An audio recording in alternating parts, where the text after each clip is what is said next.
Nice.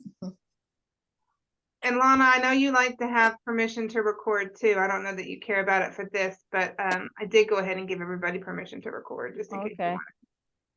want. So, all right, ladies, welcome. Thank you for your time. Yeah, thank you guys for coming in and joining today. Very excited to have Tanya back. I have had so much fun reliving Italy for your pictures, especially like the ones that you took on a sailboat were so meaningful to me because I grew up sailing. My dad loved to sail. And like when I see that, there's such a connection to all the elements when you're sailing because like you have to pay attention to the wind and like where the earth is, and of course you got the sun bringing in fire, and then like you're so you have to surrender yourself to the power of the water and the wind to sail effectively. That like I don't know, that really moved my heart when I saw your pictures, plus like the glow that you had in there was really beautiful. Croatia was so beautiful on that side of the Adriatic. It's different. I mean, just feeling the energy is so much lighter, and I mean, there was so much war when, back in the 90s when it was Yugoslavia and it was the Roman Empire and it was attacked. But the energetics were really, really interesting there. Like there was some earthbound souls that needed to be freed, especially around the ancient city of Dubrovnik. But it was just, I don't know, just like the land really, really resonated with me energetically there. I really loved it. Absolutely. I would never have thought to go there on my own. And I don't have any, I don't know if you guys know about astrocartography, but I don't have any of my planetary lines going through that area. But it was just really, really beautiful, really fun. That down because I don't know anything about astrocartography. Can you give like a Cliff Notes version of what that is? Yeah, so astrocartography is your Western astrological chart basically mapped to the globe. So like your sun line, we should do, I'll try to get my one of my Reiki master students and good friends, she's doing astrocartography now. So I'll try to get her on Earth Nouveau Hub to talk about it. I would love that. Hi, Marissa. Thank you for joining us. Yeah, That would be nice. I sometimes I close about astrology because it's having so manipulated so many different ways. And it's like, I resist myself. Maybe I'm wrong in that position. Like you coming with a mark that you have to go through this and you have to behave this way because you were born in supposedly a specific day and time, and and supposedly if we are playing a no time and then if we can I still feel myself hooked to the belief that the astro at the time when I was born determined my life. I still fighting against that. For some reason I need to get a little more more a scientist proof and more more information myself to be able to reorganize myself. Well, I think there's a lot of different ways you can look at it, right? You can look at the Western astrology, you can look at the sidereal astrology, which is 23 degrees different. You can, to me, it's just energy that can be transcended, right? Or lessons that we transcend. I look at all that like, are any of you familiar with the gene keys? I love the gene keys. The gene keys are like taking the I Ching and your birth chart together and overlaying them. I don't know if you ever tried to read the I Ching. I did. I couldn't. But it's a book that's a mathematical equation. But it takes all of your alignments and brings them into like the softest, most beautiful words for like what's your challenge, what's your greatest challenge, and what's your higher purpose, and how do you find a way to like overcome all like your shadow stuff to fulfill your higher purpose.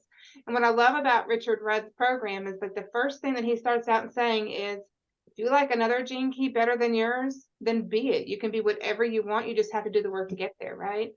So all that is just tools and information to help you understand, like, what are you really good at? What are you not so good at? And how do you improve on these to be the highest version of yourself that you can be? Like, it doesn't, I would never let my chart tell me that I can't do anything. It's just a matter of how do I use my tools to do whatever it is that I want to do. And you said that it's Richard and the last name? Rudd, R-U-D-D, Richard Rudd. The gene keys, I'll send you a link to it, Herminia. You can do a free profile. Plus, his energy is so soft and beautiful. Like, every time I start to get into resistance, I listen to something of Richard's, because he always reminds me that, like, the answer to everything is just to soften into it. Yeah, thank you. You know, I was wondering about seeing the picture that Tanya has about Venice. You know that in the ancient time, all those famous, like it's transformed me to Freud time. And I was wondering, because it should be like in that time specific, there was some kind of very unique energy that was maybe manifested in the area, or it was any portal from the planets open. Because if you think about it, so most of those famous, you know, historian ancients, you know, in psychology, mathematics, and they always go through Venice, you know, and for some reason they start like glowing after they pass that area. It's kind of unique, and the resemblance that you have behind Tanya remind me, like it transformed me to those time and space. How unique that space was, and the unique power of how much it is really planet Earth, because we are in this bowl, right? And there's water everywhere, and there was water up, down, in the middle, and everything keeping in the balance that doesn't get out of the curse. It's kind of fascinating for me. Like, let's see the picture you had in the back. Those buildings, just very almost in the level of the water. Yeah. And everything stay in the balance. Very unique. Yeah, it's a unique place for sure. And as a matter of fact, like getting off the sailboat, right? I was on that sailboat, you know, for a week, and we would port in, you know, so we would have you know, places to eat, and we didn't have to eat everything on the boat. So we weren't like on the water the whole time. We would get on and off, but it was interesting, right? Because being on a boat, you feel that, like, you get off the boat and you feel like you're still on the boat. And so then I was in Rome for 3 days and still feeling that sort of like boat energy. And then I went to Venice, and you get that same energy in Venice, right? But I mean, you're traveling on the canal, on the river system. But after I got home, right, it was like for 3 or 4 days, I was still feeling that, you know, energy. It was real interesting. The water in your body was moving because we are almost 90% almost water, right? Then the water inside you was Swishing this way, swishing that way. Tanya, what you're reminding me of is when you were doing that, is like walking like a penguin. You're waddling back and side to side. Walking through what, that, Lana? Penguin. Oh, yeah, yes. It does make you wonder too, if just being like on the water like that, if it does, it's like it makes you more fluid instead of grounded, because you do have such a separation from like ground, even though it's salt. You know, in Venice too, as Herminia was talking. Well, first off, I mean, to look at the buildings behind you in today's world, trying to construct something like that would be really, really complicated with the type of caissons that you would have to support that kind of weight and that depth of water. But when those were built, that they were able to do that is just amazing. But you think too, like, we look at things in a linear programmed mindset, but they had resources and tools that we can't perceive of right now because we assume it was more archaic than what we have now. There's two pillars at the end of St. Mark's Square before you go out to the ocean, right? And on top of them is St. Mark's symbol, which is the lion. The dragon lion, or is it just a lion? The lion with wings. Yeah.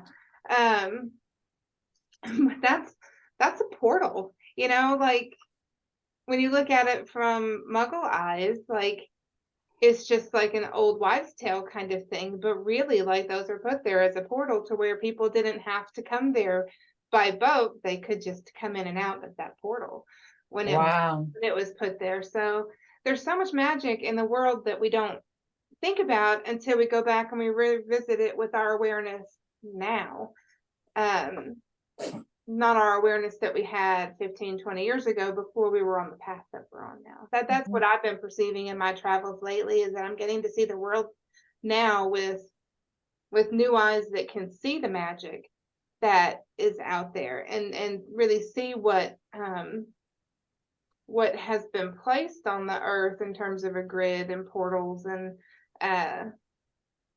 amplifiers and things like that. It gives me a completely different understanding of what we can do. Yeah, definitely. Or opens my belief that we can do anything, because we can. Yeah, I think it's interesting the way those buildings were constructed. I saw a little documentary on Venice before we went there, and it's sort of like marshland surrounded by the canals, right? And when the Roman Empire was sacked, a lot of people left the area, and there was so much sort of like warring and pillaging that a group of people settled in the marshlands that became Venice because it was protected. Like an army couldn't storm it. And so they figured out, I think through trial and error, that if you sink wooden pylons down as far as they can go into the marshland, then they actually get petrified by the marshy peat, and you can build on, that's how Venice is built, basically, on like giant wooden stakes. Now, how did they pile the wooden stakes in without like I guess modern machinery, or I don't know, iron hammers maybe, or I don't know. Yeah. what? Say that magic. Or magic. Yeah. Yeah, but because think about it, the stakes that they would put in the ground would be like 30 feet or more, right? Pretty tall. Yeah. And to drive that into the ground, that takes a lot of effort, and it's not one, it's like hundreds and hundreds. Yeah, hundreds and hundreds. Well, it can be that he was using teletransportation or levitation. Those kind, some kind of stone that supposedly they were able to levitate it. Levitated with sound. Yeah. Yes, maybe, because definitely there were people that were almost like a architect, magician.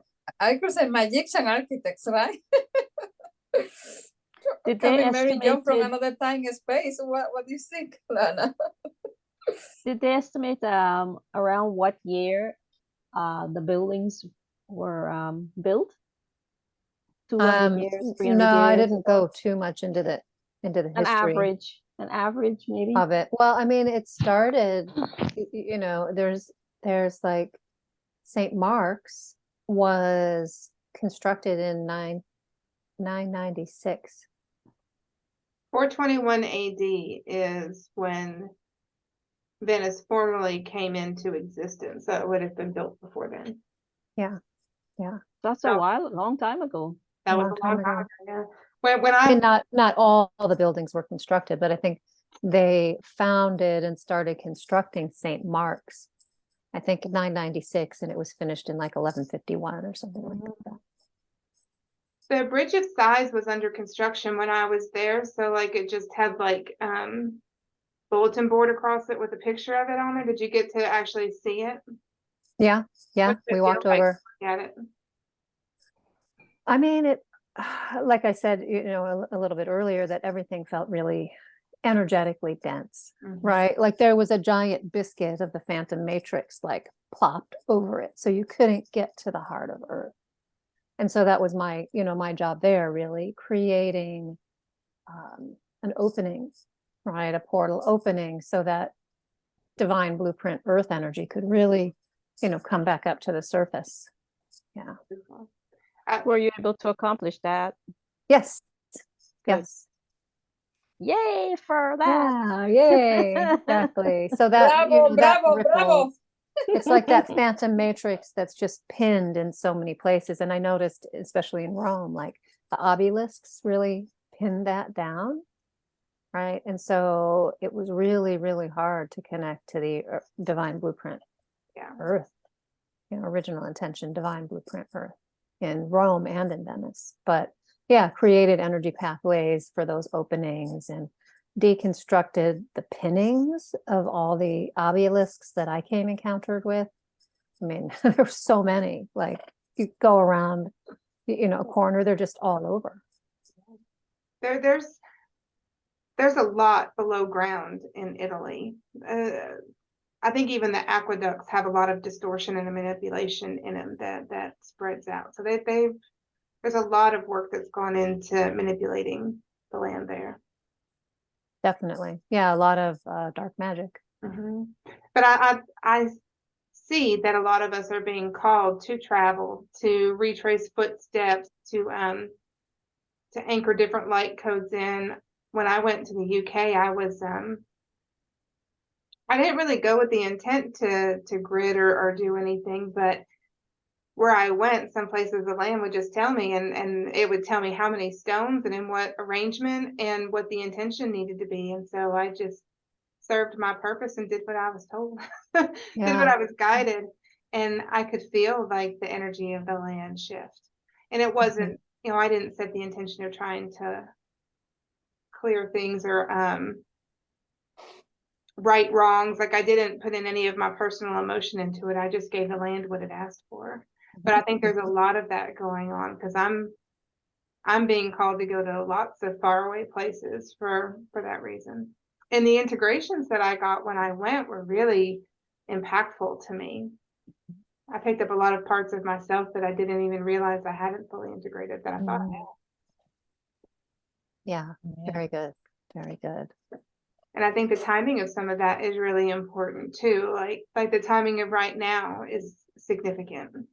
Yeah. And I personally don't know if it's got to do with the eclipses or if it's something else pulling, but it's very prevalent in front of me right now.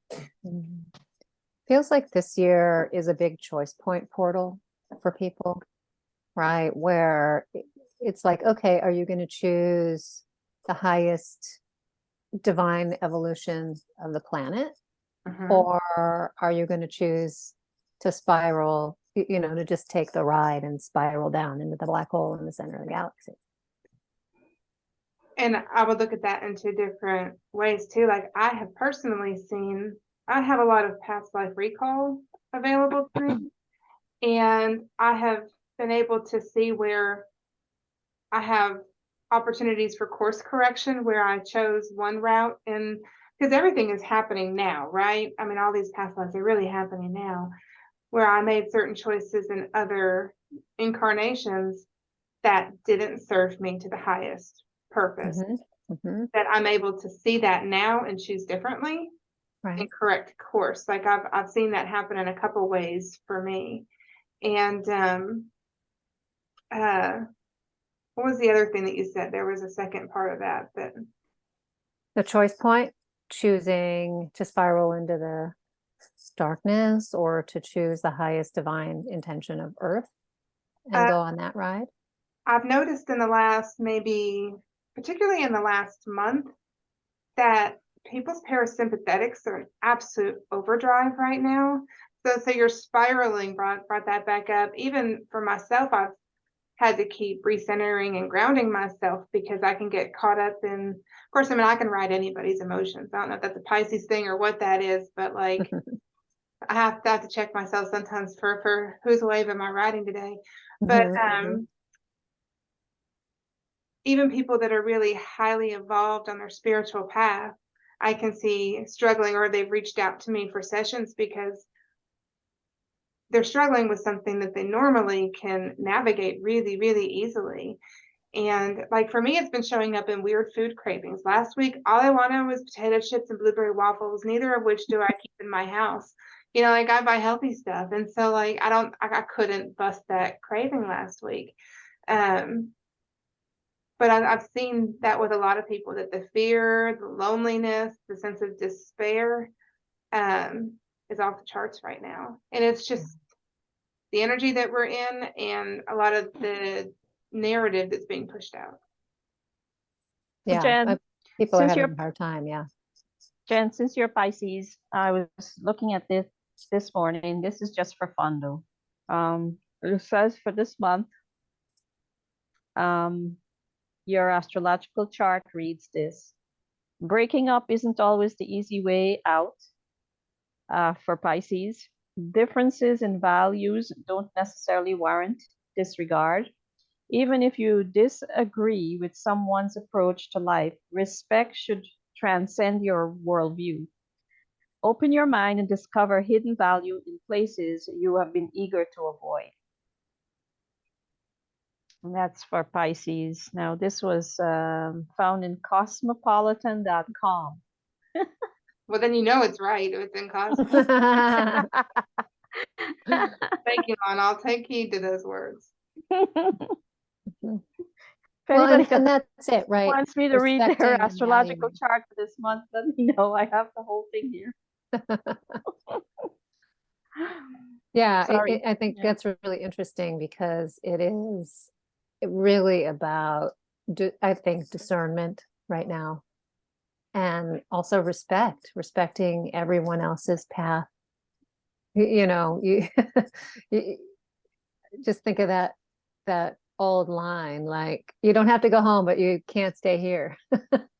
Like, get out of my energy field. You do you. I'm going to do me, and yeah, I'm going to respect and honor your path for you. But that doesn't mean it's what I want to get entangled with. Right. Absolutely.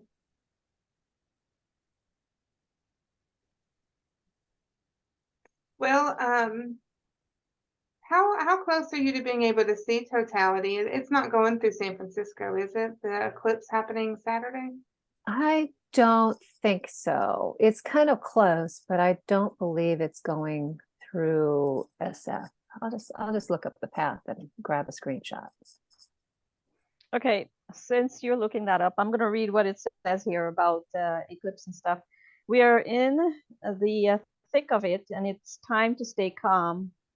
Eclipse season can feel a bit daunting, like a cosmic roller coaster. While we may not all possess the magical powers to tame this energy, we have got what it takes to ride this wave.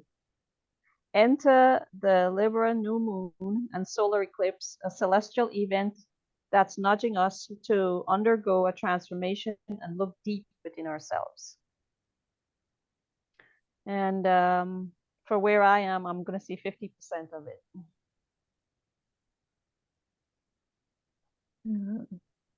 Yeah, I think it's going through Mount Bachelor, Oregon. So Okay, I got the percentage here, Tanya. I'll tell you. yeah, it's going just California. north of Cal. Yeah, so you'll be able to see like most of it because Mhm. it's just north of you. Right. Yeah, it's almost like the path Not, is just yeah, going to the north, to the top of it's gonna California. go over Nevada. And then okay, you're in San Francisco, so you might see about 80-90% of it. That sounds right. Yeah. Oh, Whereas there it is. I'll see about only 50. And Jen, you'll see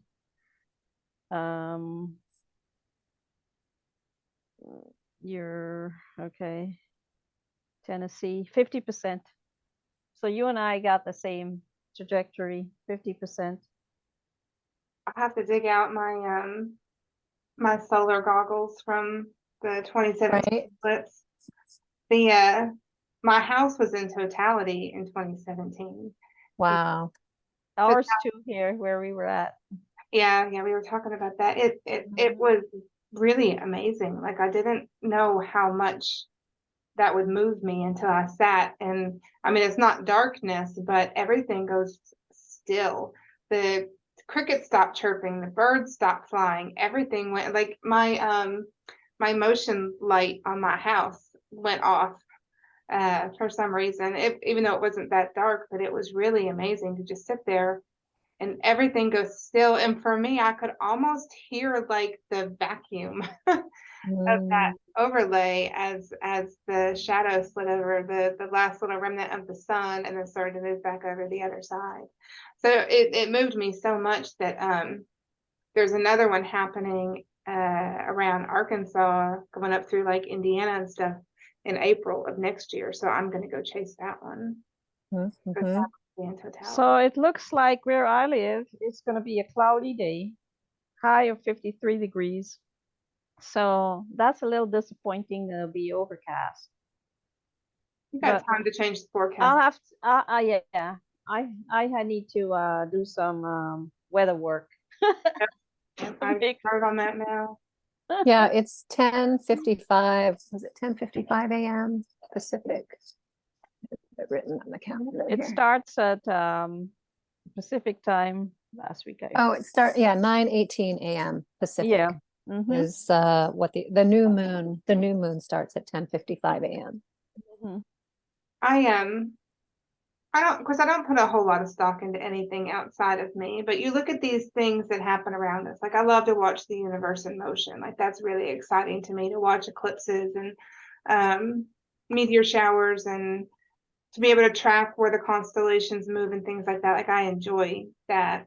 But I don't put a lot of personal attention on how those things affect me energetically because I feel like whatever we look at is what we create in our worlds. And so I like to have free choice of what I create in my reality. But I do like to play with the energy of it and see what it is that I can do with it. Like, I don't know if you can see my lights going up and down in my office, but when I start talking about it, my lights change. But, you know, like the period between these eclipse pairs for me, I like to flip everything over. Mhm. Like, how can I change my narrative? What it is that I really need to let surface for me to move past. If I change this one thing, what else can that affect in my life? And I find that like I get a lot of lessons during this time period, which again, although those lessons are choice points to move forward, you know, if you choose to take the harder, well, choose my words carefully, to act in the moment, like somebody told me yesterday, instead of waiting for a day or two, to make an adjustment, like taking that action in the moment is learning the lesson. Stepping back from it for a couple of days to look at it, at least in the context that I'm thinking of right now, like I missed my window. So I have to see it again. But I like to play with the energy between these eclipses to see what it is that I can do with them, because there's momentum behind us right now. There's definitely momentum, and from my perspective, you know, what I see when I see an eclipse portal, right, the lunar and then the solar eclipse, that area in between, right, it's highly energetically charged and works like a portal also, so you can more easily release energy, but you can also more easily bring that higher frequency energy and ground it in, right? Yeah. So if there's shifting that you want to do, right, it works sort of like an energetic overdrive to your intentions. That's right. And right now we're in that thinning of the veil anyway, between like the 15th of October and Halloween. And so to me, like that's amplified. Mm-hmm. I think Halloween's your favorite time of year. Yes, it is. Yes, it is. I love just the feeling of mystery and mischief and magic that comes with this time of year. There's a big Day of the Dead parade in March here in San Francisco that starts a block away from my house. And so you can hear, you can smell the frankincense and hear the drumming, and they have altars at a park that I take my dog to quite a lot. And it's the park that had the giant tree that fell down. But yeah, it's really interesting because I always see, this time of year as a veil, right? As a thin veil and a portal, a choice point portal. Mhm. Yeah, it's like that opportunity to release what you need to release, right? But the opportunity too for the people who have passed away over the year to cross over, or any other sentient being who's ready to make a transition from being trapped and earthbound or demon, ghost or spirit, can take that opportunity more easily to cross over. Yeah.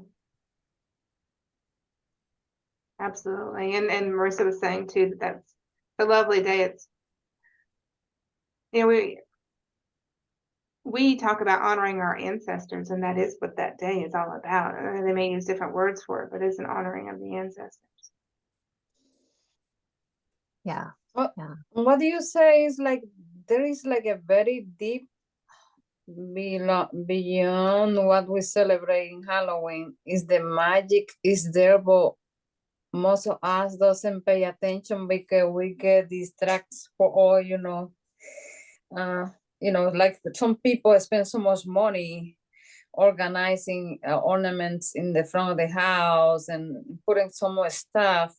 And then maybe the really meaning of that is go inside us and reconnect with the power that we have and all those memory when we use magic and all the power that we are able to manifest. Maybe that's what my feeling now that you mentioned that, because I don't celebrate Halloween because I was not grow up with the tradition. However, I can feel that there are like a power, maybe that power like it's behind a veil or something, because we don't tap in it. It's like we pass straight ahead without look at it. The power that we can tip in. I think, I don't know, it's kind of interesting that the way how you present it now, it bring my awareness like a little more amplified to really the meaning behind. Absolutely. And yeah, sorry, sorry, go ahead. Well, as you were talking, for me, I like to make carving my pumpkin ceremonial. Like I can connect back to like those other versions of myself that celebrated that time period in different ways. But like now I do it instead of like carving it in my pumpkin, or I like to make a scary face for my pumpkin usually. Oh. Definitely there's that manifestation opportunity, good, well, positive and negative, right? Because a lot of people are afraid of celebrating Halloween because they don't want to manifest the oogie boogies, right? Which sure, that's possible, but so many things that we can create in that space if we use the energy in a way that does serve our highest purpose. Just a matter of how do we recognize the energies and how do we use it in the way that we want to responsibly. Right. Well, and I think mitigating the fear is really important from that perspective, right? It's like if you're always fearing that the oogie boogie is going to pop in, yeah, that oogie boogie is going to be right there saying, hey, here I am, you called me.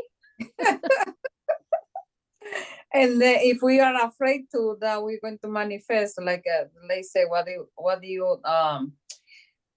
you think about it? Is it's expand, right? It's manifested because we are manifestator people. It's funny that you mentioned that, because I remember I saw a movie, but that was more than 20 years ago, from Walt Disney, that this young girl She was, I think her grandmother was like a, like a witch, somebody that has power. And the mother of this girl, they moved to different location because she doesn't want her daughter to follow that tradition. And then for Halloween, the grandma coming to visit her, and then open the mind of the young granddaughter, and the granddaughter and the boy, the grandson, get interesting about it, what the story that she was talking about their ancestor, and she transport them to another place, the area where they celebrate really Halloween, when they see all these magicians and witches that they were not really witches, they were just people that know they have power. I don't remember the name of that movie, but that was so many years ago. And you talking about that, bring that scene on my head now. It's kind of interesting. It's like we had that knowledge, like a sleep inside us, that we had a power to manifest, to procreate, to transform energy, to transform into it. However, we forgot about it. And Jen was talking about it. So, wow, this is the moment to reconnect with that power that so many units that we have. It I don't know, like me the feeling that I should do like a fire ceremony or something, and reconnecting that way with the water and the fire, because for me that helping me to more connection Absolutely. than the tradition of Halloween in it. But Halloween will be like reconnected with nature for my point of what I present on myself and what is my connection it is. And what you're saying, Hermione, is true about many things. Like the truth is always right in front of us. It's just shrouded in some distortion, right? So we have these layers that they put in front of us to make us believe it's something else, but what's behind it is the truth of the energy of that time period. Christmas is the same way. It's the same type of portal. I mean, different energy slightly, but it's that important portal time period that they have us celebrate around. We just we attach something different to it, right? We attach a different storyline to it. And whatever storyline you want to attach into it is perfectly appropriate for you. It's choice. How to use the energy of the time. That's how I look at it. And when you're talking about like a fire ceremony, like lighting the candle in the pumpkin.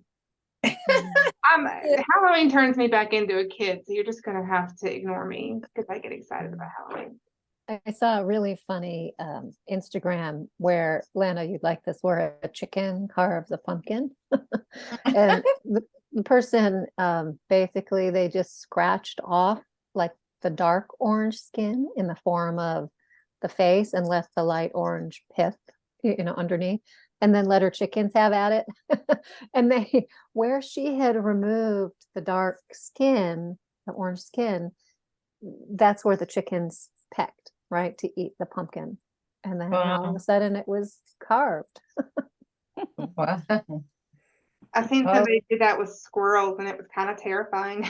Like the over after it was put up. Yeah, I like it. Fun stuff to play with.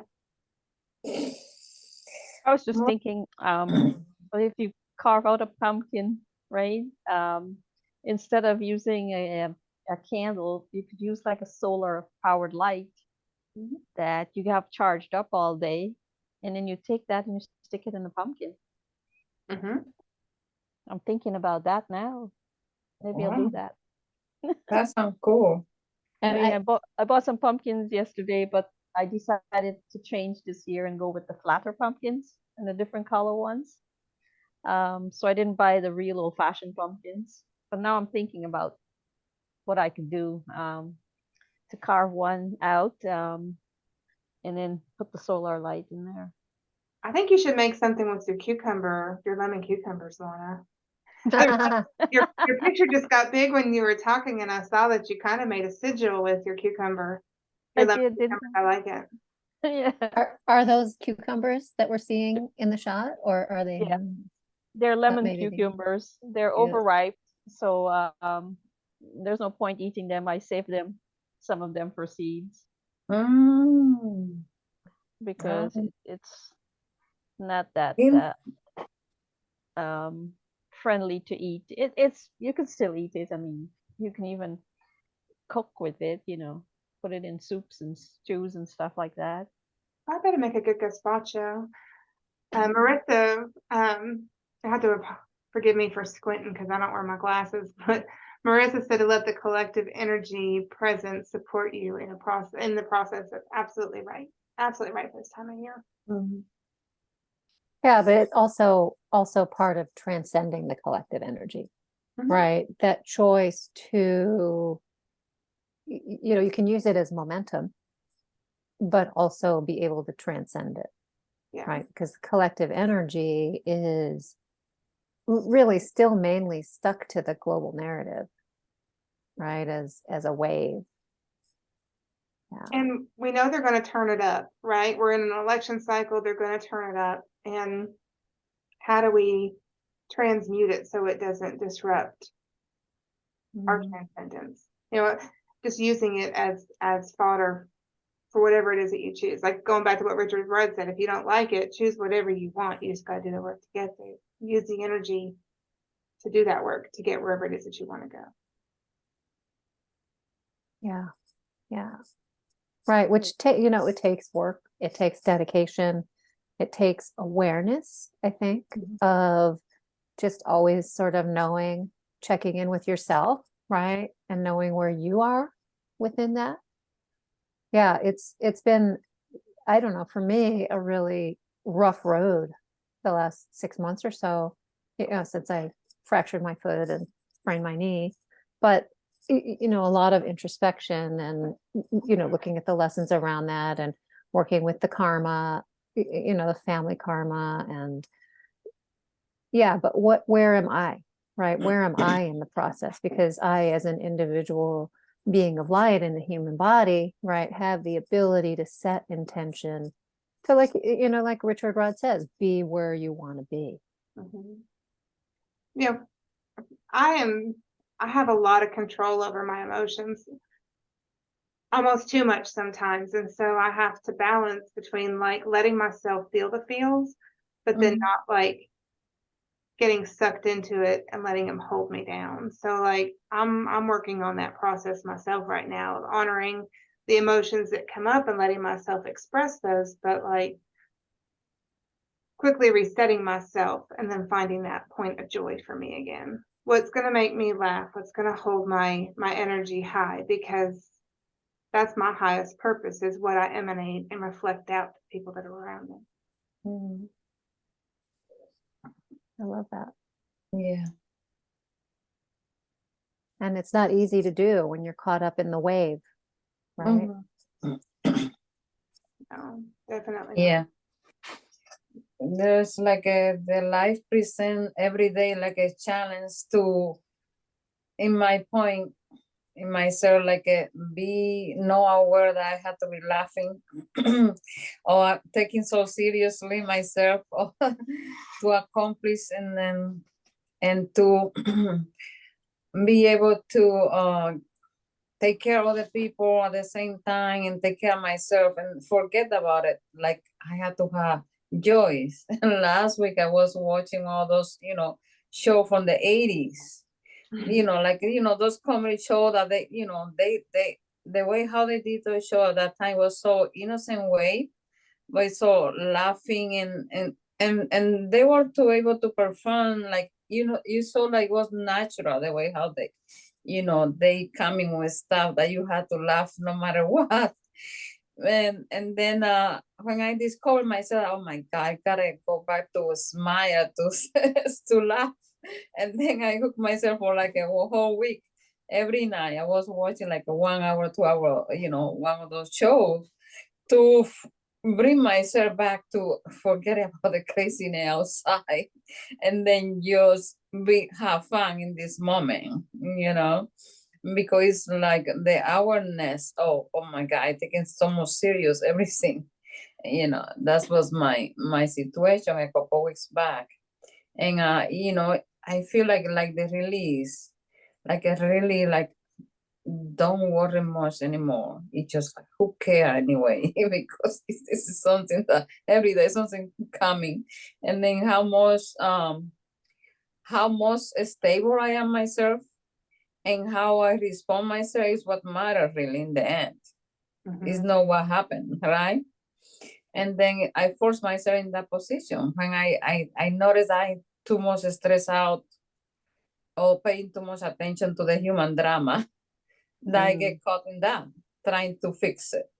And then I pull myself back to let me just watch one of the show to escape from the wave of worry and concerning and trying to fix stuff. And that's the only way I have been feeling myself, like the easy way, instead of take a vacation or whatever. Just was a couple hours, laughing show. A Yeah, comedy. Go ahead, Lana. Okay, I just want to add to what Harmenia is saying is that sometimes I do that too, Harmenia. I would go, if I feel like I need to reground myself, I would go and watch some of the old sitcoms or something else I would do. I would go back and listen to music that I'm familiar with from those times that I enjoy listening to. And that would ground me and bring me back and stabilize everything that's going on around me. It brings me back to a simpler moment in my life when it felt good, you know. So, I mean, maybe this is something we can talk about, other ways of how to ground yourself back into a simpler feeling, you know, where you felt happy when you hear the music or you're watching a sitcom that makes you laugh endlessly. Yeah. I hardly ever watch TV. My TV was broken for about a month and a half.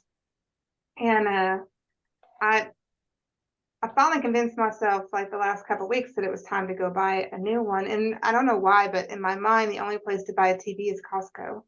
I hate going in Costco because there's just so many people. There's so many No. and they're all like aggressive with those big carts trying to get to free food, and I don't care about any of that. I want the one thing I came in there for. So I tried 3 different times to go to Costco, and I chickened out the first 2 times. I went in the parking lot and it was too busy, and I thought I can't do this today.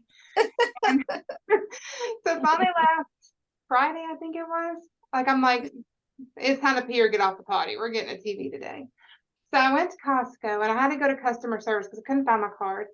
And it turned out my membership expired in July anyway. It's been like over a year since I've been. And like the kid, and it was like I don't know, he was probably 20 years old. He took his job so seriously. He was so very, very professional and serious about my membership. And he went to take my picture, and I hate getting my picture taken. I don't like being at Costco, so I'm just really not in a happy place. And he takes my picture, and he was like, we're going to do this again. So he takes it again. I go back around, and he started out with a joke like, this isn't the DMV. Make any face you want. Like, I don't know if he thought I was going to go like eyes crossed or what for it, but I get back to the other side of the counter, and I see my picture up on the screen. I was like, well, you would have thought I was DMV. He said, you should have seen the first one. You literally had a frown on your I don't know. I'm not smiling all the time, but I don't frown that much. But I just thought that was just really memorable for me in that moment, that I left an impression on that kid about how unhappy I was to be at Costco getting my picture taken.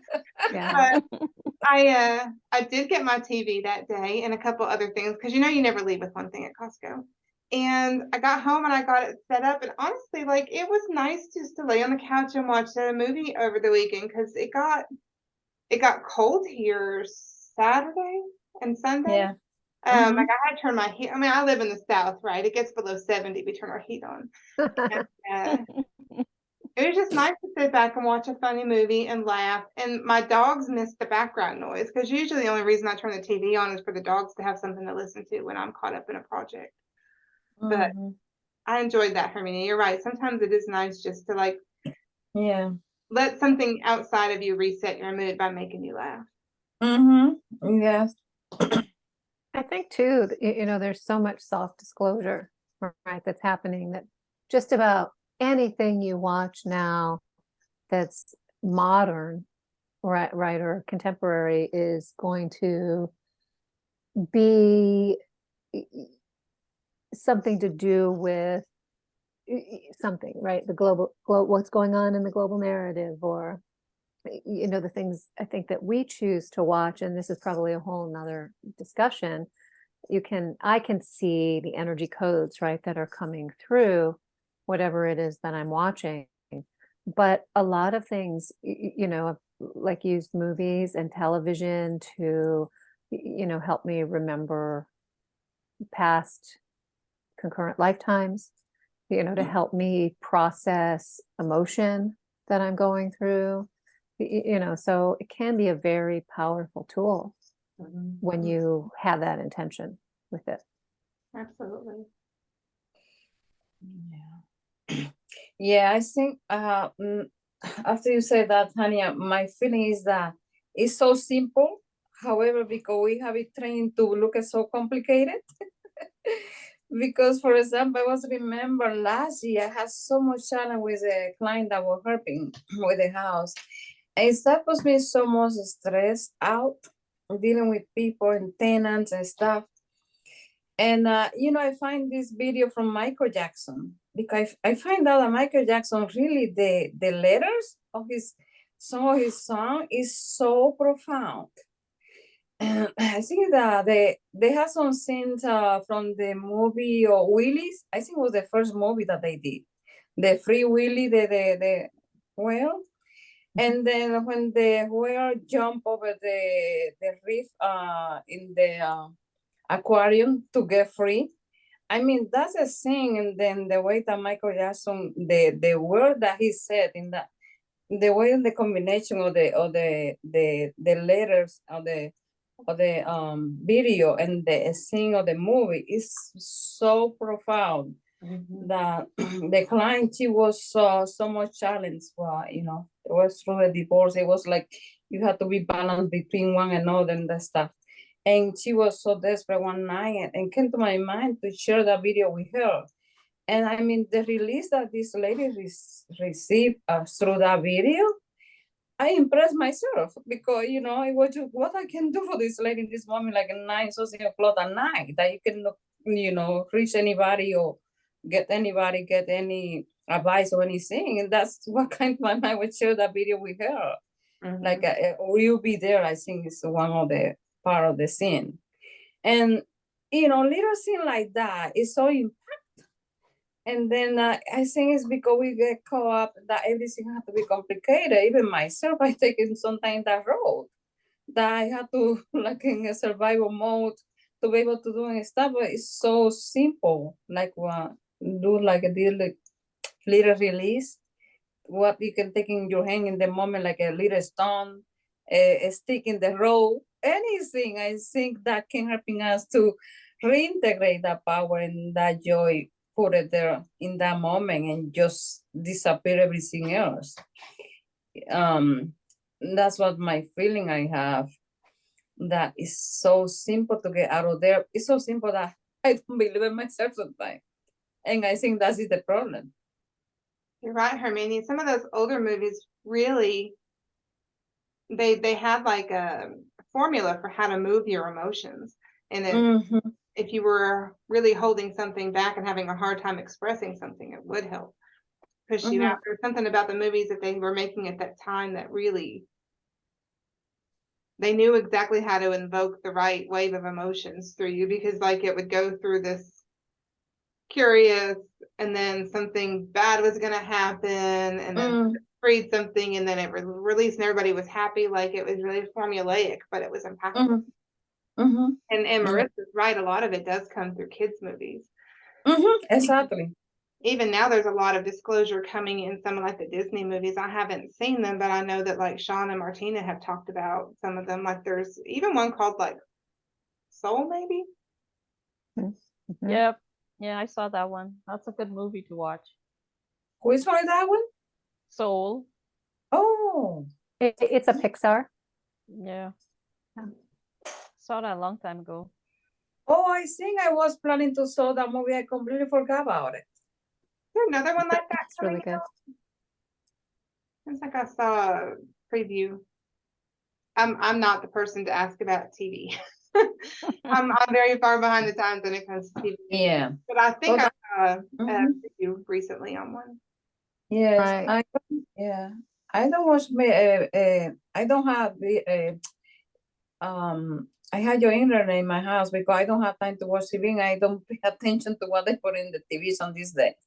But like you did, Jen, you were watching movie from from behind a couple of decades ago, 20, 30 years ago. You enjoy it to see it, but what they present today is gone.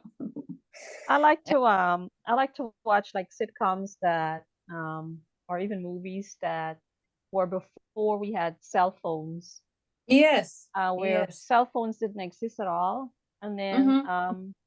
within the show itself, you see how the times were so simpler, one person is trying to get in touch with another person and they have to go find a payphone or a house phone. They have to wait for the phone to ring, or they have to sit there and wait for the phone, or they tell someone in the household, don't touch the phone, don't use the phone, I'm waiting for a phone call.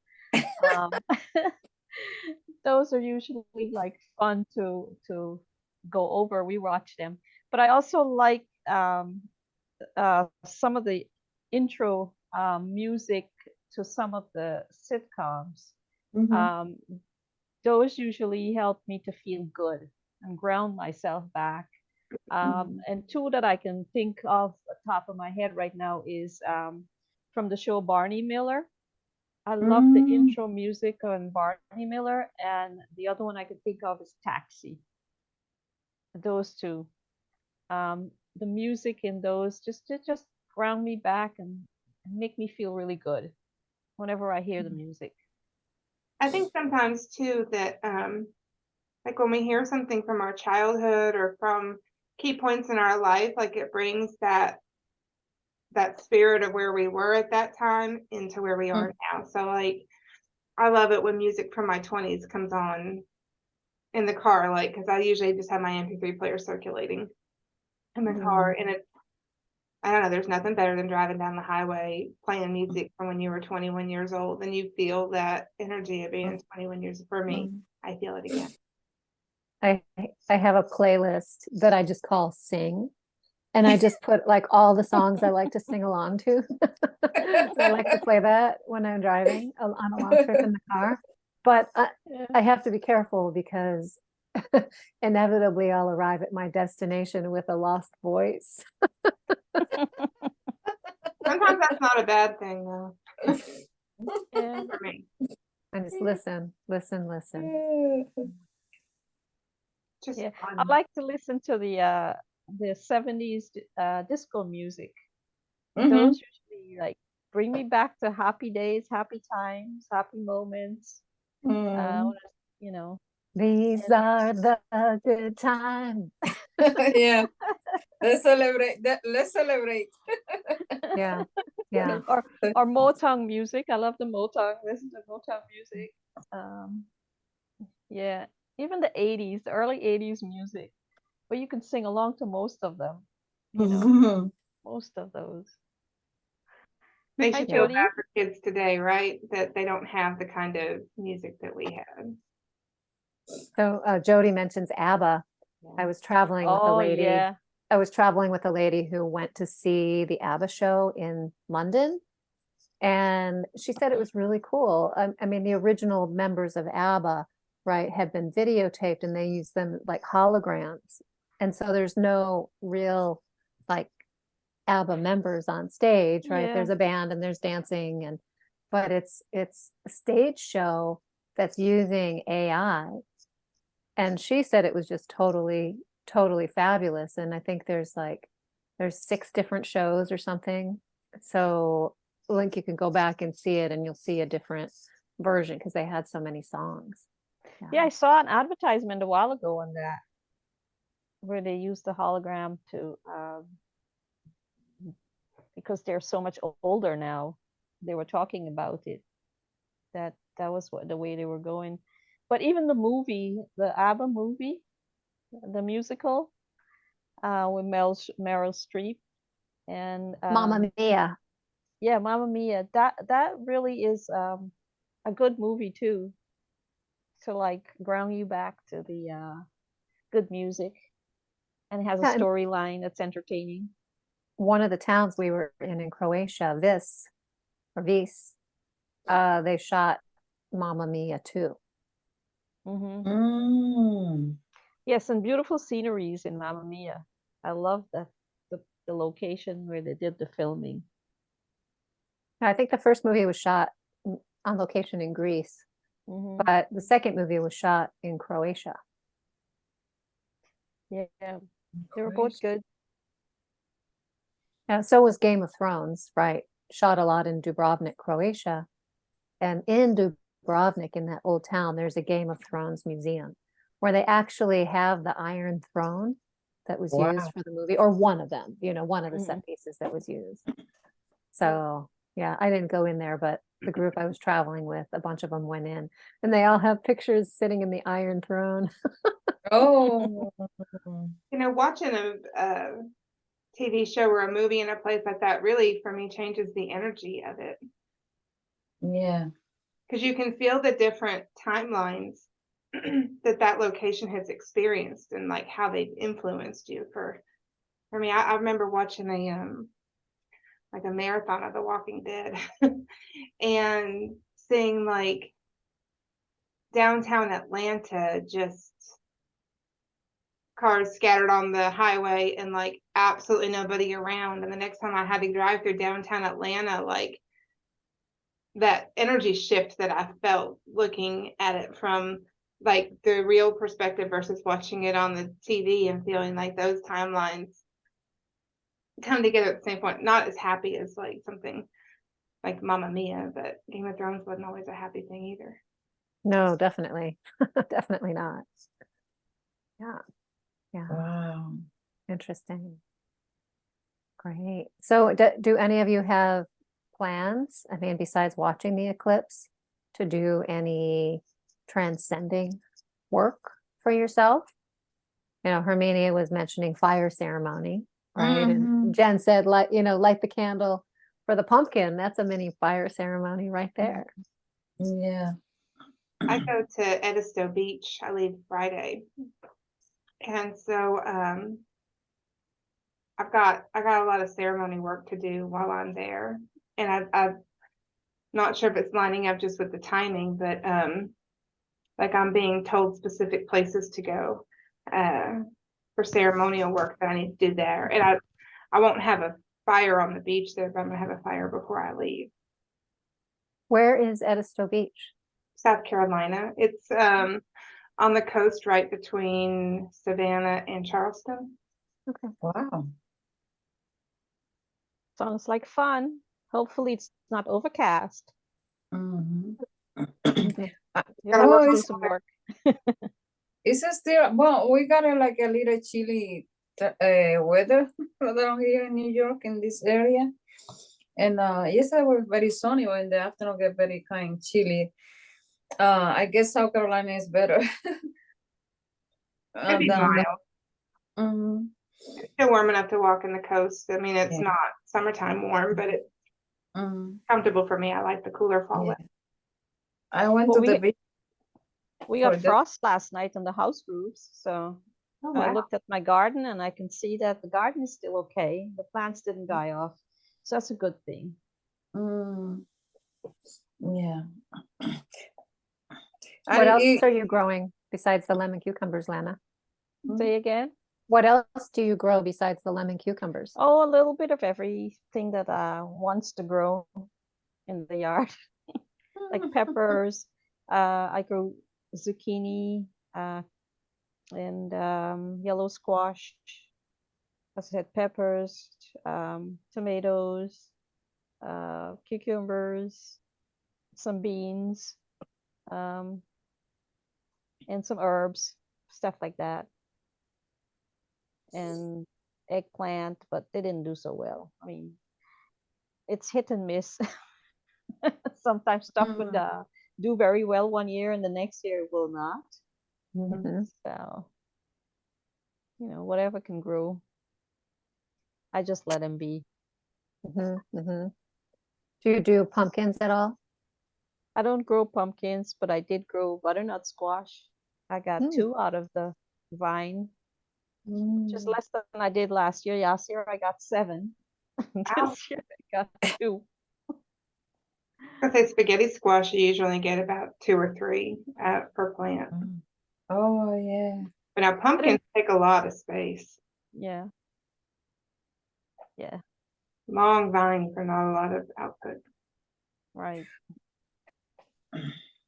Yeah. Well, I harvest some potatoes in my place. Well, I was just a few potatoes I planted there without, pay attention.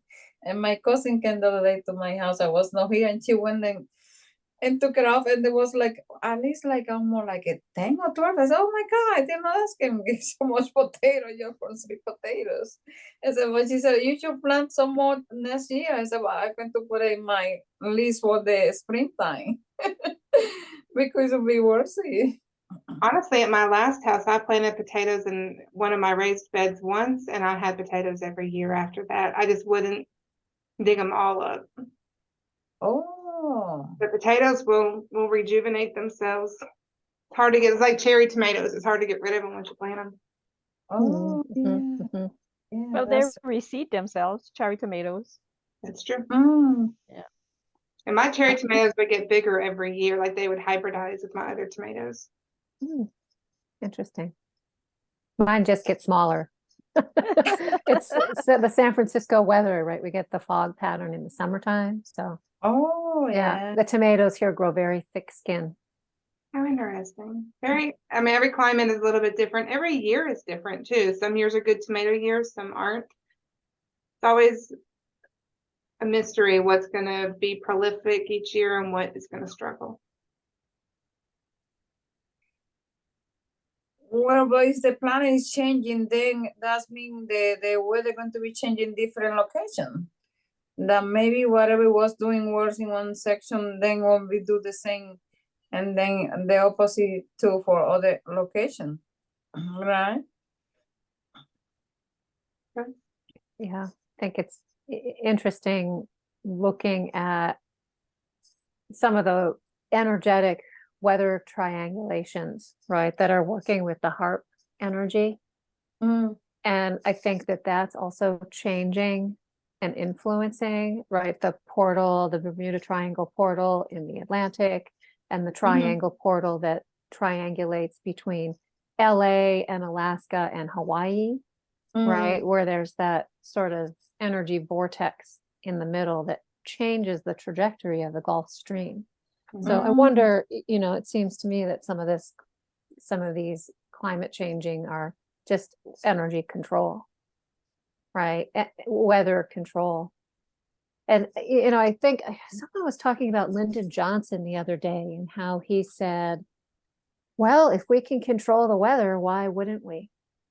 Right. So Oh, I think during that Johnson administration is when they really, really started using technology to control weather. Also, some yeah. unintended consequences of some of the renewable energy that's moving the weather pattern. Some of the wind farms change the air circulation. The solar farms, like the is it the Sahara Desert, that there's a huge solar farm around, and it's created such a hot spot that it's generating severe storms in a place that they never had them. Interesting. There are some things that are unintended, well, theoretically unintended consequences, but I believe that the Earth transcends all of that and shifts and does whatever she wants in the long run anyway. Mm.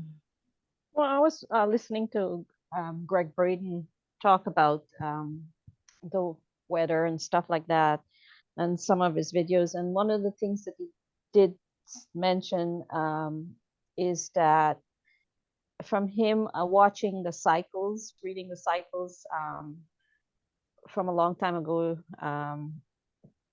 based on his expertise, being a geologist, on what he's reading,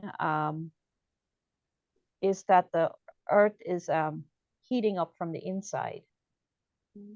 And so because of that, the ocean is heating up from below and not from above. So that's what's causing it to seem like the planet is warming up. And then you have like ice melt and stuff like that. So that's something I don't hear other people talking about. Yeah, I've read about that too. And I find that that's interesting to look at it from that perspective, you know, that there's a shift going on in the planet itself from the inside out. Wait, Yeah, She must I be saying wonder. something. I wonder if it, so I just like saw an image of the energy of the inside of the earth, like the hollow earth, which is higher frequency, right? And the outside of the earth, sort of like, which was typically lower frequency, but now that that outside of earth is raising her frequency, it's matching the energetic vibration of inner earth, starting to more and more. Yeah, I was saying the same thing, and it was making me think too of like when I do Reiki and Marconic sessions, that once their energy really starts to get to move, it generates a lot of heat within me. That's usually my indication that their energy is moving faster, is because my heat will increase. So could it be then, what I'm thinking is that because the surface population's energy is shifting to a higher, better frequency, it's affecting the earth from the inside, and the earth, that is why the earth maybe is warming up from the inside, like what you were explaining there, Jan? That's how I would probably say it, or close match to how I would say it, yeah. Yeah. Interesting. Yeah. And nothing that would cause fear. The earth knows what to do. I think it's a good thing. Yeah, she's been suppressed for a while, so now she's, you know, in the opportunity of energetic release, just like all of us. You know, and just talking about that eclipse portal energy, you know, it seems to me that during that 2-week portal, and I think we see the same thing with the equinox and this, you know, the equinoxes and the solstice, that when we have that portal, that there's an opportunity, right, to raise vibrational frequency. And Earth always takes the opportunity to raise her frequency. So I think that's, you know, interesting, because sometimes I think when it feels difficult for us, it's because all of a sudden, like, oh, okay, we're resonating with Earth's frequency, and now Earth is here and we're here. Even though our energy hasn't changed, it feels more difficult because now we have to step up, right, to match her energy resonance. That brings me back to you saying how wobbly you were coming on and off that boat. Like I've noticed lately that I can perceive when my body is adjusting frequency, either like as I'm moving into a higher frequency state, or if I have to drop down to do something in the hologram, like when I make those adjustments, it wobbles. Tanya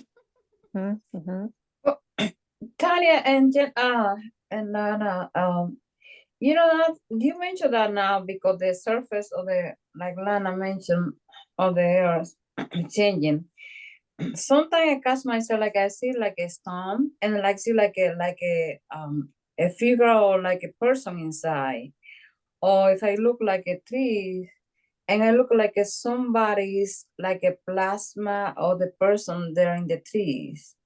The other day I was looking one of the, you know, Himalayan soul lamp that I have, and I was doing like a very like a connection, like a profound prayer, and I saw like somebody with like very strong muscle inside, and I was wondering, I'm getting like hallucinated or something, do you think that because it's changing, we are able to see those manifestation in nature?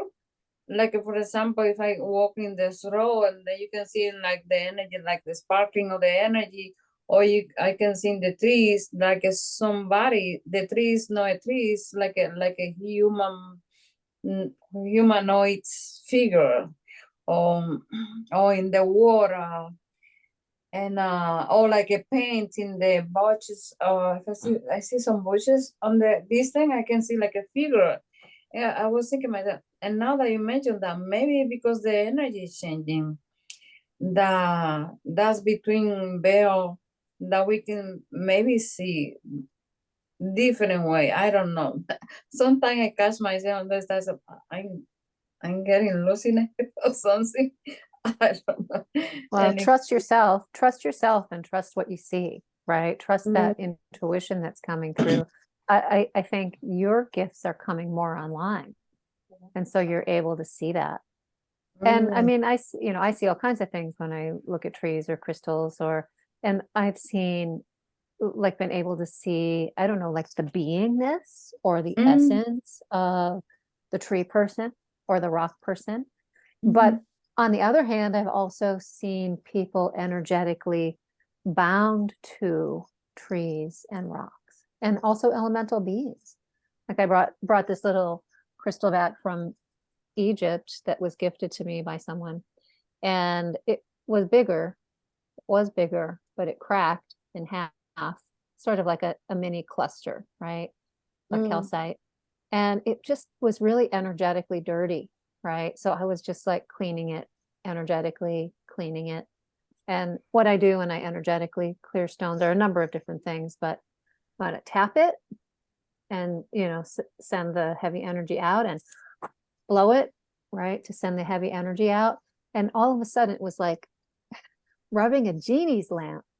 I was clearing this energy off, and it was almost like this energy of sort of darkness came off, and all of a sudden, like a fairy was trapped in the crystal, and was like, oh God, thank you, I've been trapped in there for ages and ages. And once that fairy came out, then the rock split into a couple different pieces. And I thought, well, gosh, isn't that interesting? And it was like the spell that I was clearing off of it to bind that little elemental being there.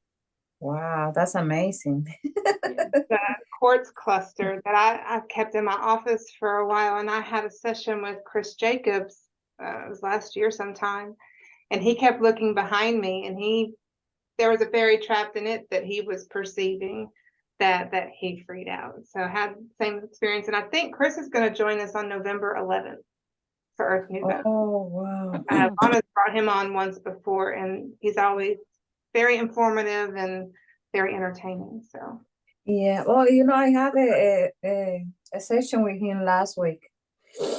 yeah, I like him a lot. Herminia, just like Tanya was saying, first off, it could be in part maybe that you're able to start perceiving that more easily because the veil is getting thinner this time of year. But the way I would see that was your level of awareness is expanding, and so more of your gifts are opening up, and you're allowing that reception. And I would say too that part of that is an attempt at contact. So when you start to see those things, like if it feels good, try to communicate with it, ask what it has to tell you, and look for the little things. And the mystical experiences always start with the little things. So just try to perceive with all of your senses what it's trying to communicate to you. Yeah. I have a question for Tanya. You said that you tapped on the crystal and then you blew on it. Does that work for any crystal that you have? Yeah. You can do that with to clear it out? Yeah, I mean, there's a number of different ways you can clear crystals. If you do energy work, you can do energy work on it. You can sit it in the sunlight, you can sit it in the moonlight, you can bury it in the earth or bury it in sand, and then the earth will usually take off whatever, whatever energetics are there that aren't in the original resonance of the crystal. Yeah. You can run it under cool water. You can soak it in salt water. Some crystals you don't want to do that with, like selenite or kyanite. because they do break apart. But yeah, I mean, you can also just tap it and blow it, right? So if you see almost like that cloudiness on the energy, you can just say, okay, do you want, to ask the crystal, do you want to be cleared? Mhm. Right? And then set the intention, okay, I'm going to clear off anything that's not natural to the crystal, right? And then you can tap it and just sort of like pet the energy off and see it going into the violet flame or down into Mother Earth, and then blow it. Yeah. Tap it, rub it, blow it. Right. But again, it's all about intention. Yeah. Yeah. No, I went to a place this summer that's called the Grotto. And it's a place that was built by this Catholic priest. Um, there's a story behind why he built it. He had made a promise. But the whole entire place is they used a lot of crystals that he collected from all over the world. He used petrified wood. He used seashells, um, and I'm sure I missed something else as well. But the whole facade of the entire structure, and there are 9 parts to it, before it was finished and completed, and even some of the buildings where they have like a gift shop, museum, the outside of the building are plastered with crystals and all kinds of stuff. But one of the things, I took some pictures and I'll share it with you guys sometime. One of the things that, and even I was thinking of you, Tanya, because you always talk about Arkansas quartz. Is that Arkansas quartz? There's a bunch Yeah. of Arkansas quartz there as well, and there's some Mhm. really huge clear quartz and a lot of amethyst and rose quartz. And he was able to collect all these things when there was no restrictions, or had to purchase them. A lot of these stuff were gifted to him, and they built this place, and it's in sort of the middle of nowhere. It's like cornfields and stuff like that. But when I was there, I didn't feel any kind of high vibration in the place. um, it was like all the crystals are asleep, they're dead kind of feeling you get. It's like just seeing something there, but there's nothing, no energy. And there's thousands of people that come there every year to visit and see the structure. And I was wondering, Tanya, is it anywhere possible for you to tap into this place and see if you can read anything? Where is it located, Lana? Okay, it's called the Grotto. You want the town that it's located at? Yeah. Okay, well, let me pull it up here. I had this experience when I was in Kauai. So I've been working with Arkansas quartz since 2000.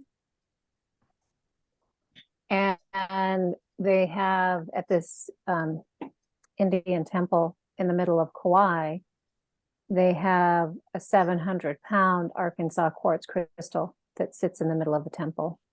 And so I heard about this and I really wanted to go check it out.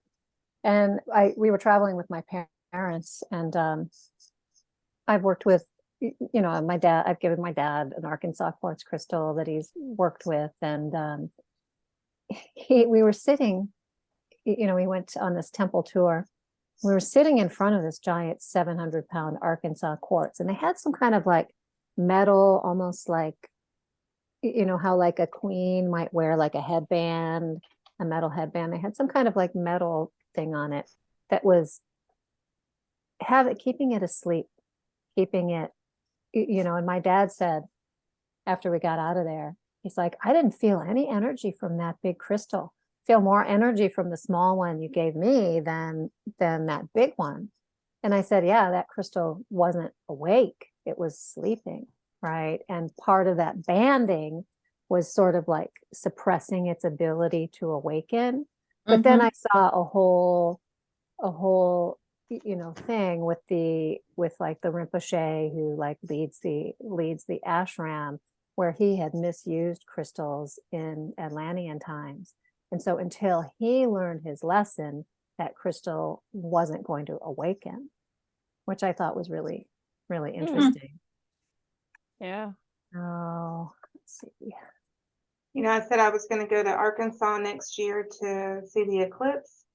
Part of the reason I chose that location is to go to the gem mines in Arkansas to mine some of my own Arkansas quartz. Oh, keep yeah. going. I just look at a picture of this, the Shrine of the Grotto of the Redemption. Yeah. And, Lana, one of the things I've seen, and I don't want to be, critical of anyone, but like this father, I just looked up the website, Father Doberstein was born in 1872, right? A lot of the wording, we were talking about wording earlier and intention. A lot of the wording in the prayers that have come out of the Catholic Church are actually binding things in place, right? Instead of allowing the higher frequency energy to awaken. And I see that with the energetics of this place. There are like thousands and thousands and thousands of crystals, and some of them are huge. But there's no energy. I didn't feel anything. Oh, Yeah. It was just like dead. Everything was dead. It was Mhm. flat. That's It like had that like flat feeling about it. like a frozen, like the energy having frozen that they cannot be emanated, something like that. I don't even feel like it was frozen. It was just flat. Yeah. Everything was just Oh. feeling flat. There's Yeah. And, we saw that nothing. same type of energy at like the Bighorn Medicine Wheel, where it was like dead energy.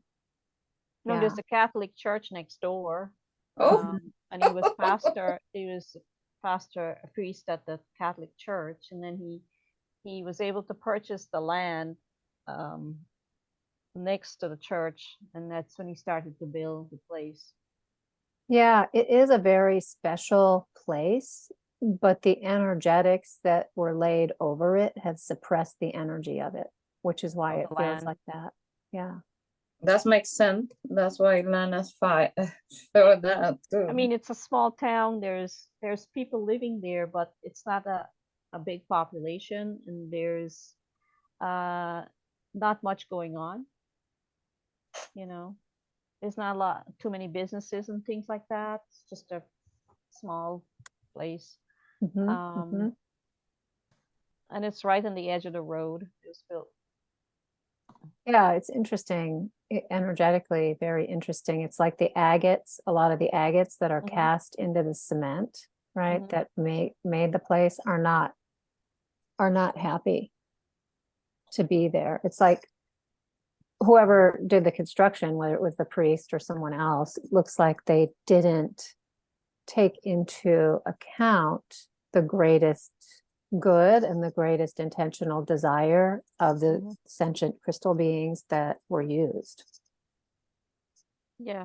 I know it was him alone. He started it, but then he passed away. So the follow-up person who took his place continued on.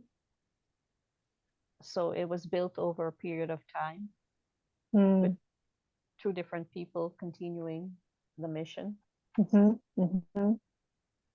Interesting. Yeah. It feels like a spot for energy harvesting, which is why it feels dead. Yeah, that's what I thought when I was there. Did you notice that when you went there, did you feel energy being taken from you? Did you feel really depleted after walking through there?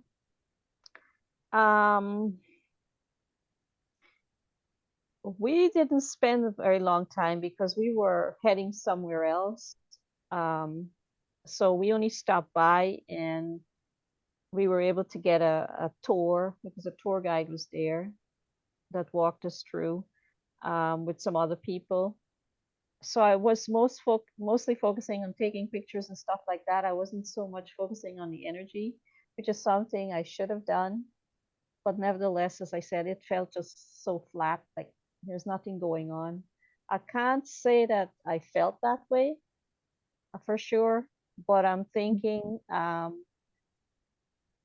that maybe next year, next summer, perhaps we'll take another trip and go back there. And when I go back, I'll pay more attention to how I feel. Right. Yeah. Yeah, Jody, I felt that same way after going through the Sagrada Familia in Barcelona also. Like it's a beautiful building and beautiful architecture, but it definitely has that energy harvesting ability. Yeah. And I chalked it up to the fact that I kind of don't like any Catholic churches or any like Christianity churches, just because I almost feel like what a guise this is that they've used to justify their murder and their like forcing people to accept their religion. Like there's just so much background that I feel that in general I don't like churches so much. But like I don't feel that way if I go through a Buddhist space or even a pagan space. But definitely Christianity has that feel for me. Yeah, I think the energy's been usurped in many different ways. Like the original intention, I think was good, right? But then there's like walk-in beings that come through and say, "Oh, hey, look, tasty morsels." Yeah. Let's shift the energy because people don't know, right? Or don't allow themselves the awareness, right, of what's energetically happening. Yeah. I feel that at the Parthenon in Nashville, you can feel the sacred geometry overlaid in the street grid. I mean, like the street network makes no sense through there because it's laid out on that false sacred geometry. Yeah, yeah. Well, Tony, in San Francisco too. Look up this basilica in Dyersville. This is where the Field of Dreams is. It's in the same town. Like the Field of Dreams is built outside of the town, but this basilica I went to when I was visiting the Field of Dreams at one time, and it shocked me when I saw it because it was so huge. And I'm thinking, why is this huge basilica here when there is just like 500 people, maybe? I don't know how many Collection. people there, but it's a tiny town. Right. And that's near to the grotto, right?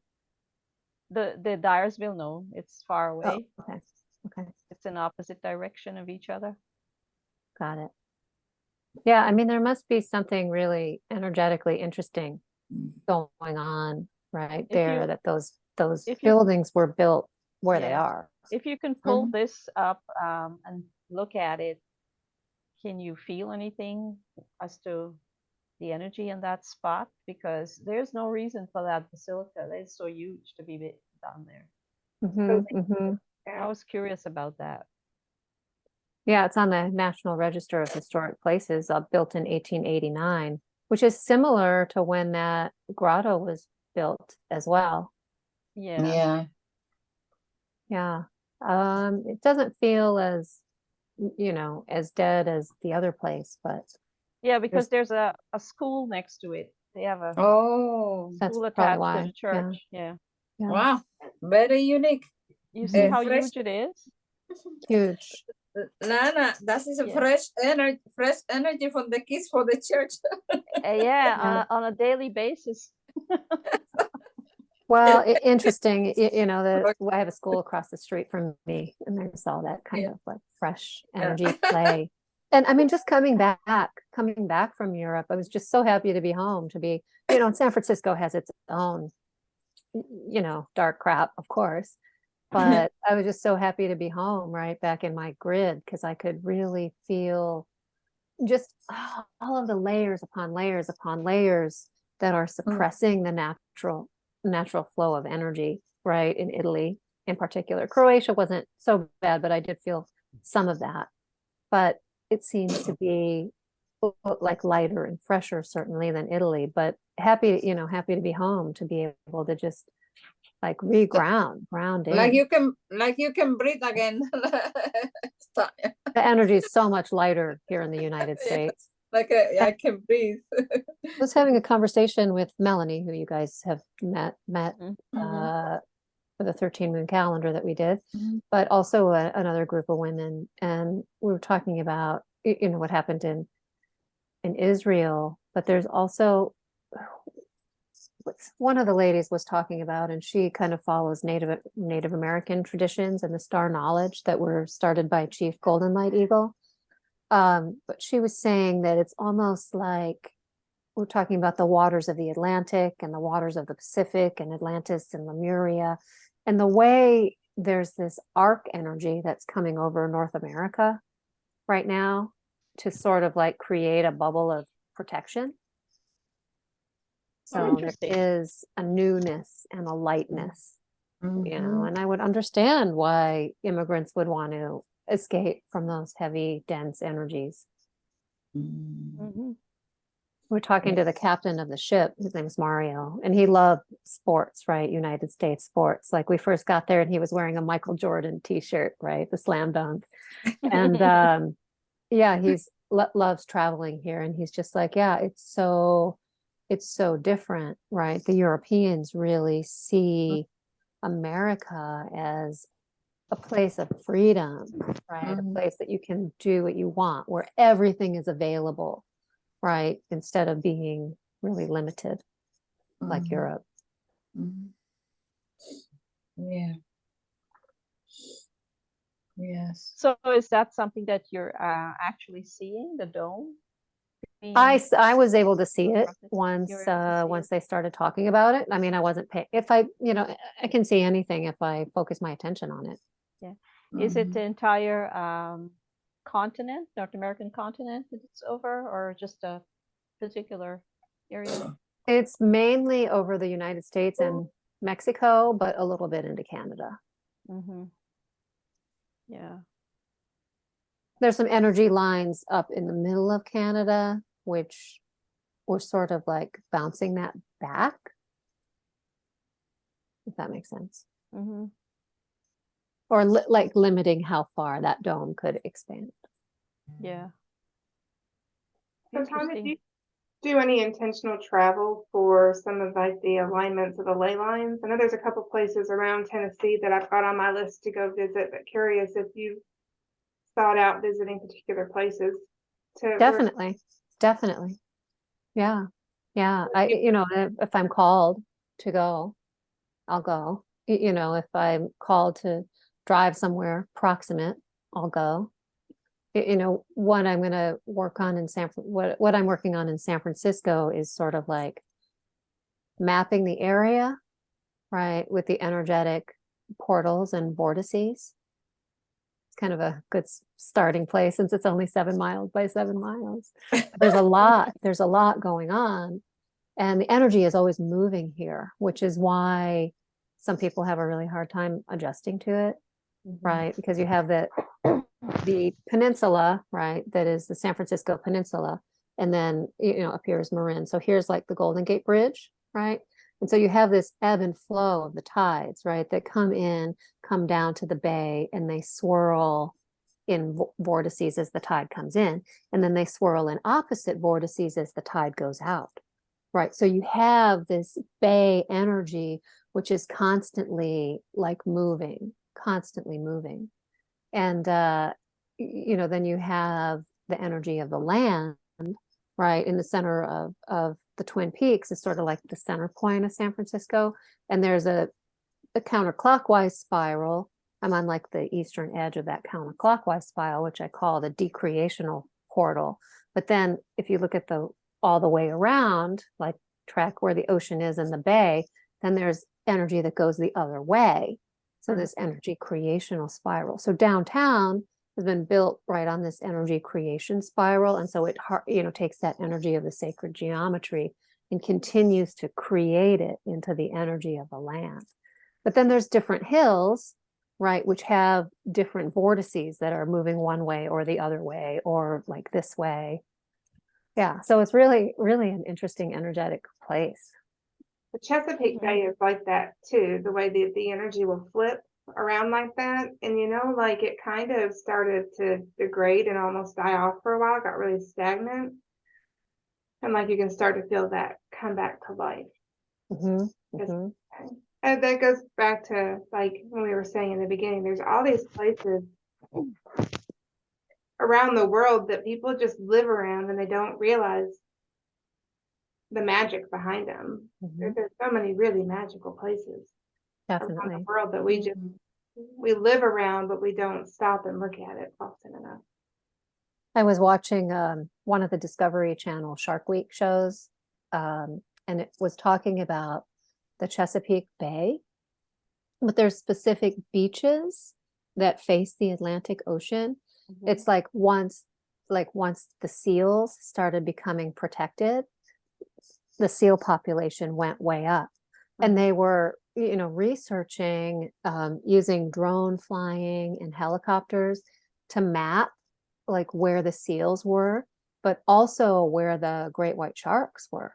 So there's a huge rise in the population of great white sharks in the area because the seal population, like their major food source, is all of a sudden back, right? So they were showing how these great white sharks hunted in very shallow water, right? Because the way, I don't know if you've seen the way the orcas hunt the seals too. They come almost like right up to the beach and just wait, right, for the seal to get within that place where they can, usually great white sharks hunt coming from up like this.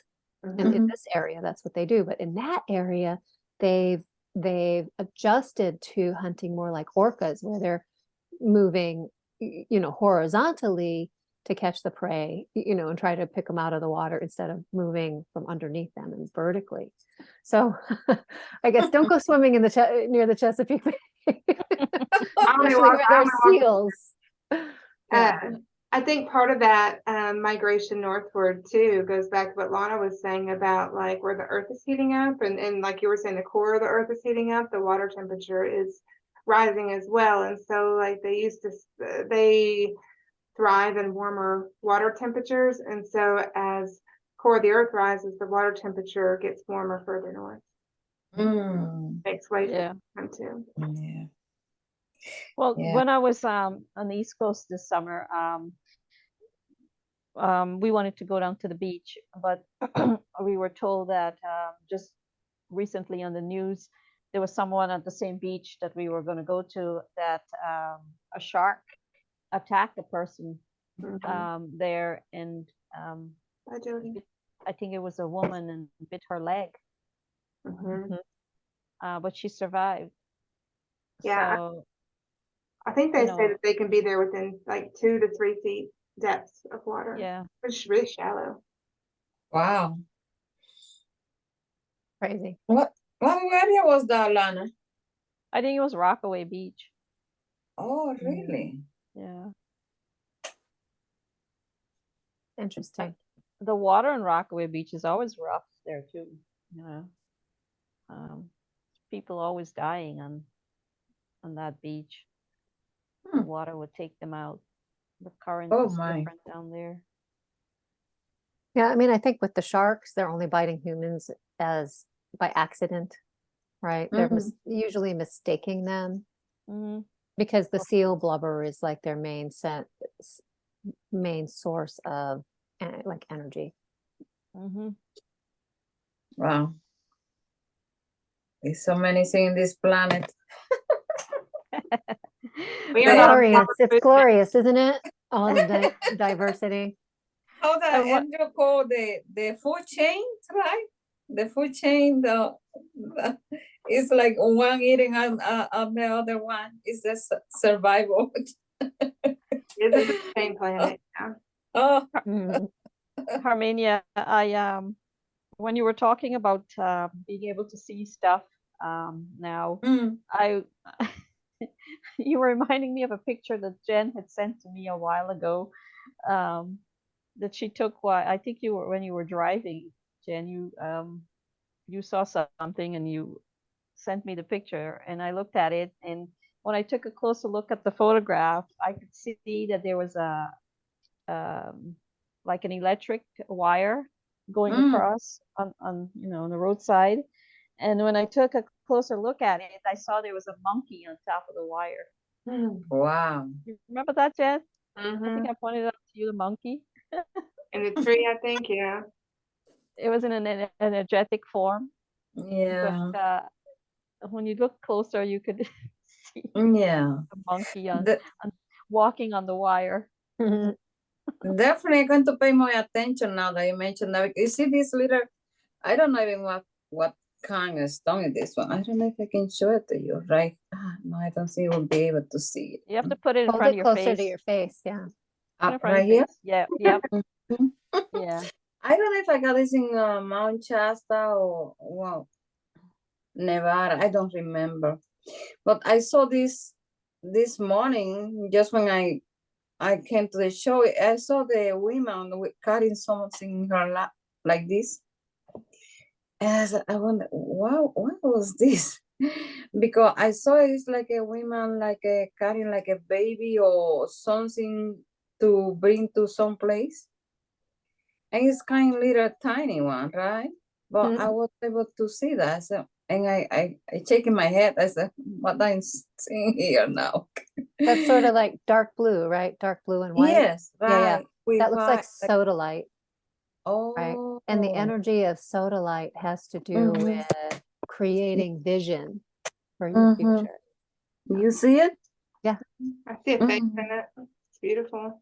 Yeah. Yes, and I was looking. I said, "What? This is a woman with something there." I said, any case, Well, that's interesting because like a woman, right, with a baby, right, that's like creating new life, right, oh, creating that energy of the future generations, right, and that's also encoded within the energy of sodalite itself, yeah. where you are able to, when you hold the stone, setting intentions for the future, right, and the future generations. So it's interesting that it looks like a baby for you.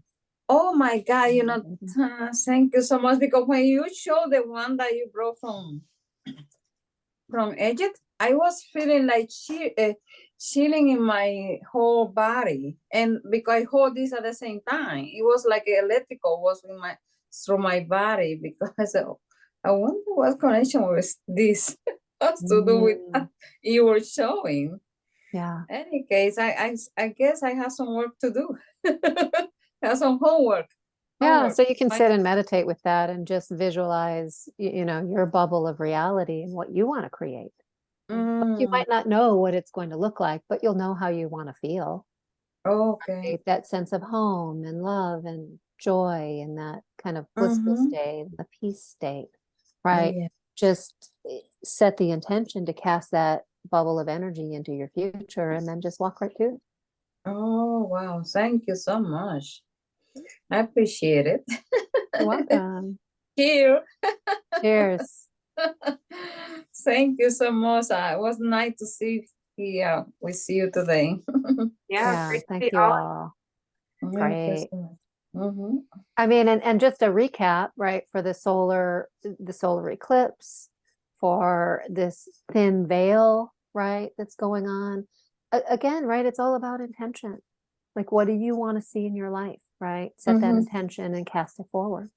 Yeah. Energy to propel you, yeah. Yeah, definitely. I'm going to do my fire, and then I will connect with the water, because it has a lake behind my house. I'll do that, because it was easy for me to connect it that way. Beautiful. Well, thanks, Jen, for facilitating today. Thank you all. We'll see you next Wednesday. Love you all. Thank you, Jen. You are a completely, totally different person after you travel to Europe. Well, thank you. I take that as a compliment. Thank you. Great. Yes, wonderful. Thank you. Thanks Bye-bye. all. Thank you all. And Tanya, you look good too after your. Oh, thanks, Lana. Yeah. Thank you for bringing that energy connection to remind us the power that was over there that we forgot about it. Yeah, you're welcome. Thank Right. you. Well, have a great week. Bye. Thank Thanks. you. Bye. Bye.